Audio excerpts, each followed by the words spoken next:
So, imagine finding the perfect horse after weeks of searching. Everything checks out. The vet says it's healthy and you're ready to buy. But here's the catch. The entire deal is being handled by a 13-year-old girl. No parents, no adults, just her. Things start feeling off, but the horse is supposed to be delivered the next day. What would you do? Would you risk it or walk away? Wait till you hear how this one ends. Leasing a car was a terrible decision.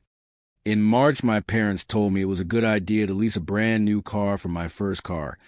As a new driver, I was in high school at the time, so my mind was focused on driving to school and having a car. Since then, I realized it was the worst financial decision I could have made. I'm paying $500 a month. My parents pay the insurance. My monthly income is $1,600 per month. I've been saving a decent amount. Currently have $8,000 saved up. My job won't give me any more hours because I haven't turned 18 yet. I'm in trade school right now, so I have a plan for the future. But what should I do when the lease ends, or should I end it early? Let's see comments. Since then, I realized it was the worst financial decision I could have made. Nah, you could have made way worse financial decisions. How much are your other expenses each month? I try to save at $400 to $600 per month and spend around $100 to $120 on gas. The rest goes to food and clothes sometimes. Scale that savings proportionally with your income over the next few decades, and you'll be a millionaire by 45. You're in great shape if you're already thinking about these things. I guess if he never had to pay rent, he can make that happen. I make about 500% more than you a month, and that's a bit less than what I save. You are fine, man, and trust me, there is no better feeling than driving a reliable and safe new car. I've driven beaters my whole life, and the stress they cause is insane. I'll gladly pay the extra $200 to $300 a month for peace of mind and reliability. Moving on to the next post. Can I still afford my house? My wife and I are currently paying $2,418 a month on a $326,000 mortgage plus about $300 in utilities. Up until we had our first baby this month, our monthly take-home was around $7,000. My wife is convinced she could be a stay-at-home mom, but that would take our income down to around $4,000 a month. How do I convince her that it is not healthy to be spending so much percent on our housing? She is convinced we can make it work as we can just about even on my income. It just makes me uncomfortable to do so. The options are to sell the house and get an apartment for now, have her find a part-time WFH job, or ride our savings, $40K, until I get a major promotion in about 1.5 years. Let's see comments. I would certainly not feel comfortable with those numbers. It might fly for a short period, but that's not a lot of buffer to deal with much, and would likely require some notable lifestyle adjustments too, especially as having a kid is expensive, so you'll have additional costs. I wouldn't do that as a single person. Forget about it with a child involved. Kids are hella expensive. I say that as a single mom of one who is off on his own now. I make about $4,500 a month as a single person in a pretty HCO area. Would not recommend living on your own / doing it by yourself, LOL. You can, but it's tight if you don't have any assistance. Just auto put 100% of her money into savings for a few months. Change the direct deposit. If you don't touch that account, you can live on your salary alone and see how it feels. If you do touch it, you know your salary isn't enough. As a bonus, you'll have a nice savings for when she does become a SOM. Yep, this test drive will show her what life will be like if your income. If you need to pull in hers, make sure she's the one to agree, and do it to really show what needs to be cut to live off just yours. Not even just this. Family and kiddo activities are extremely expensive. There are only so many walks and parks you're going to want to spend time in. You're also still in the period where you're assuming, and hopefully you do, have a completely healthy kiddo. The older my kiddos have gotten, the bigger the shift to self-pay mental health and medical providers has been. I don't see it getting better. Then there are economic issues wherever you live. Many of us live somewhere politically volatile. Right now, that will obviously not help costs and is an especially hard time to lose financial stability. Right now, it's hard for your wife to think about how anyone else caring for your baby is what is best for them. She's not necessarily wrong, but one of the best gifts you can give your kid is financial stability. And having a baby is the quickest reality check possible that most everyone can work on. That department. The older my kiddos have gotten, the bigger the shift to self-pay mental health and medical providers has been. I don't see it getting better. Honey? J/K. But seriously, though, this hits right in the feels. One of our children is going through some things, and the mental health-related bills are just nuts. And the fact that it's derailed my wife's plans to re-enter the workforce. They don't really tell you these things ahead of time. Ugh. Mental health treatment bills are $. Sorry you are dealing with those as well. We are finally in a moderately stable position, yay, where we are down to weekly therapists, monthly psychiatrists, and then meds. But we also know that at any point, things can explode. I'm so grateful for the limit that exists from a MaxOop, because without that, we would have gone through our savings rapidly. Even with the MaxOop limits, since our most expensive time hit across a year boundary, we went through 12K OOP in about 3 months. Okay, moving on to the next post. I'm 23 and I'm broke AF. I really want to make money. I have a job, but it's not enough. It's hard to invest when you have nothing to invest. It's hard to know a direction when lacking the knowledge thereof. If there are any lessons you've learned this year, unknown things about money, saving tips, or just something I could do, I'm all ears while my mom is still here. Before the medical bills, the car problems, family problems, I want to have my money situation sorted so that I can handle these things accordingly when they arrive. Okay, let's see comments. Investing is actually pretty far down the priority list. If you aren't saving money every month, it doesn't matter what you do with. Earlier steps are minimize expenses. Don't believe everything they tell you that you need. Consumerism is the enemy of saving. Ain't nothing wrong with living with roommates, driving an older, fuel-efficient sedan, or even just cycling, or buying store-brand groceries. Build an emergency fund. Save up a few months' expenses in a liquid, low-risk place, like a checking account. Work to increase income earning potential. Figure out what skills you can develop/monetize. Quite typical experience for a 23-year-old. Hey, brother, at 23, I was in your same spot. I was working at Lowe's making $14 an hour, just scraping by. Do you mind telling me what types of jobs you are willing to do or interested in? Personally, I spent $40K getting my bachelor's degree. Then I looked at the job field for my degree and knew I foo asterisk et up. What a waste of time and money. So I went into the trades. I got into a lineman apprenticeship. Probably the best thing that ever happened to me. It was hard, and you get treated like garbage as an apprentice. However, now I make over $200K and have more money than I know what to do with. This is partially due to my investments. Also, in terms of finding a partner, find someone who is intelligent and loyal. If you can lean on them and they can lean on you, there isn't a better advantage in life. Just keep looking for opportunities, always. You will find them if you are always looking and working towards your goals. Don't spend too long at any job if you know there are better wages and benefits elsewhere. Don't be afraid of change. Watch what you spend on stupid stuff. Cut expenses. Don't eat out, ever. You won't die if you miss lunch. Make coffee at home.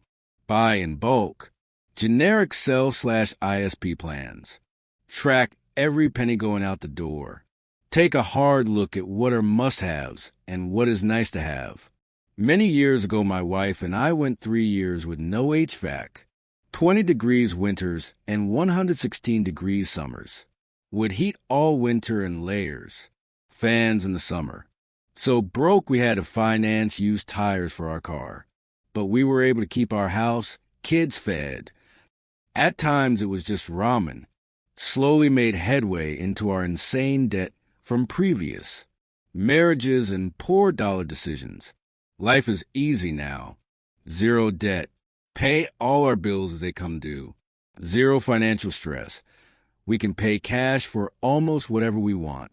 Dollar vacations are paid for before we even go, and we'll both be retired in the next 2-ish years. Me 56, her 54. Beautiful. Thanks for the tips and an insight on the hardships that you've had to face. Honestly, when you're making almost nothing, just have a few grand to the side in case of emergencies. Focus all your efforts on getting a job that pays more, whether that's going to school, etc. Don't feel bad about not investing or saving for retirement when you're making just enough money to float anyway. Okay, moving on to the next post. Despite opting out, my employer auto-enrolled me into a 403b that charges a $96 annual maintenance fee. I started a job with a new employer in May. They automatically enroll new employees into a self-funded 403b plan, administered by Fidelity Net Benefits unless the employee explicitly opts out. I explicitly opted out during the initial benefits enrollment, but an account was created for me anyway with a 6% employee contribution. I made roughly $500 worth of contributions before noticing, at which point I disabled the automatic contributions. When I logged into my account, I noticed a bunch of administrative fees. I called Fidelity, and apparently they charge $96 per year for this account, paid on a quarterly basis. These fees will continue to be applied to my account until the balance reaches $0. But he didn't sound 100% certain it wouldn't go negative. What are my remedies here? I don't understand how my employer can sign me up for a service that costs money that I explicitly told them I did not want. Edit. I've gotten a lot of the same questions, so I want to clarify a few things. The new employer is a second job. I have a 401k through my primary employer, which I contribute the $23,500. Annual maximum to $23,500 is an IRS limit, and it applies to the sum of contributions from all sources. If I go over this amount, I need to pay over contribution penalties. For this reason, I decided to contribute 0% through my new employer, so my primary employer would shut me off after I hit the maximum. This was before I realized there were fees at the new employer. I was never told about these fees during my employment offer on the HR benefits website or at any point during the interview process. It was promoted as a great benefit, 10% contribution with no contributions. My employer contributes 10% to my 401a, but this happens regardless of whether or not I contribute to my 403b. The 403b funds are strictly my own money. If the fees were applied to the 401a, I would be pissed because they did not disclose these fees ahead of time, but I would be at least a little more willing to accept it. This is my own money they are funding their Fidelity agreement with, funds I explicitly told them I didn't want to contribute. $96 on $500 is 19.2% in fees. If I contribute nothing else, and why would I get the same service for free through my other employer. My account will be worth nothing after 7 years. This is just stealing my money. If I leave before my vesting period, my employer will take back all my 401a and leave me with the fees. Again, all of this was done without my consent, and neither my employer nor Fidelity seems to care. I posted this with the hope that someone working for a relevant federal agency would respond with advice on what to do. I don't even. know what agency to contact. But it strikes me as theft when an employer enrolls you into a plan to subsidize their plan's fees against your explicit instructions to not contribute. This is an MA, so maybe there is a state agency that can help too. Now let's see comments. Meet in person with your HR or benefits person. They should be able to correct it all. I called HR, and they said they cannot correct the contributions after they've already been made. Provide proof you opted out, and tell them you'll be contacting the Department of Labor if they do not correct it. I logged into my benefits portal, and the website shows on the summary page that as of May 31, I was not contributing. But when I click the link, it says effective July 8th, 2021, you will no longer use eServe to manage your retirement plans. Starting on July 14th, 2021, you'll manage all your retirement account needs through Fidelity Net Benefits. Whether you invest your 401A and 403B plans with Fidelity and Orte. I don't remember seeing this disclaimer at the bottom during my initial enrollment, but I do remember setting my contributions to 0% because I didn't want to contribute. The PDF confirmation I printed after I completed my initial enrollment doesn't show what I selected for retirement options because there's apparently a next button. I can only see 15 of the 26 options, and the retirement options are part of that second page. I'm certain I entered 0% here, though, unless you have proof, you're SOL. You can transfer the money in that account as a rollover to an IRA and close the account. Moving on to next post. Bill of sale when purchasing from a minor. I recently been trying to purchase a horse here in Ohio, and it has been rough trying to find the right seller and right horse. I did find the perfect horse a couple weeks ago. I rode him and had vet examine him, and everything has been perfect. The only issue is that I have been dealing with a 13-year-old girl this whole time. Now, this girl is very mature for her age, but I feel like an adult should be involved at some point. I've asked to speak with the parent, and she said that this is her own thing and her mother doesn't want to be involved. Not that you need a bill of sale, but I thought since this whole situation was weird, I would ask for one, which would require her mother's signature. She said that would be no issue. Well, today she said her printer broke and asked for me to bring the paperwork to the stable the horse is being delivered to tomorrow. I don't think the mother will be involved at all at this point since she supposedly isn't helping delivering this horse. Should I go through with this sale? I really like this horse, and it's been hell trying to find one. I don't like the situation. But if the horse is delivered to the stable and I hand her the check after, what could go wrong? I do have records of all text exchanges we have had. If that helps, update. I did end up getting the parent's signature as well on the bill of sale. As I suspected, the 13 years old did not have the information right, and the mother wanted to be involved in the final sale, but wanted the teenager to handle the actual posting and communication. Still weird, but I feel better after speaking with an adult and getting her signature. She even thanked me for being patient with her daughter, as this was a test of responsibility. All right, let's see comments. You need a parental signature. It can be her own thing, all the way up to signing. Then you need mom. Any contract you enter into with a minor means nothing. This we have bought from 4-H, FFA, and other organizations where the kids raise the animals, handle the negotiations, and agreed to the terms. They were almost always very mature, and it's a great experience for them. The parents only came into the picture on reviewing and signing.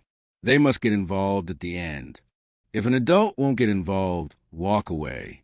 A 13-year-old cannot legally sell a horse by themselves because they are a minor and cannot enter into a binding contract.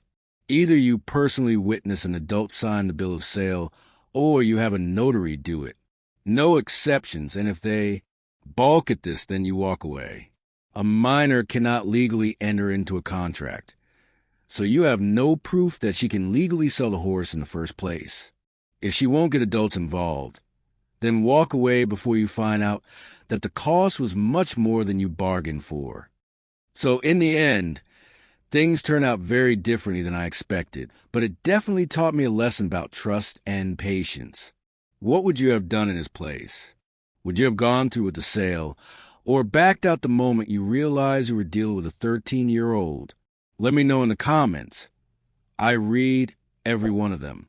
And don't forget to like, subscribe, and hit the bell for more true Reddit stories like this one.